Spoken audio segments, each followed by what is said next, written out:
ఒక రాజు ఒక ప్రకటన చేశాడు.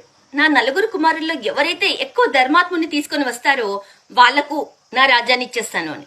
అప్పుడు ఫస్ట్ కొడుకు వస్తాడు. వచ్చి ఒక వ్యాపారాన్ని తీసుకొస్తాడు. ఇతడు ఏం చేశాడంటే చాలా గుళ్ళు గోపురాలు కట్టించాడు, చాలా మందికి ఎక్కువ సహాయం చేశాడు అని చెప్పాడు. సరే అన్నాడు.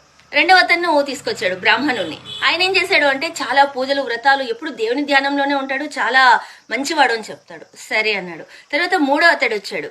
ఇతడేం చేశాడు అంటే ఇతను ఒక సన్యాసి, ఈయన ఎప్పుడు జపము ఇవే చేసుకుంటూ ఉంటాడు, అసలు ఆహారం కూడా తీసుకోడు, ఇతడు ఎప్పుడు దేవుని ధ్యాసలోనే ఉంటాడు అన్నాడు. సరే అంటాడు.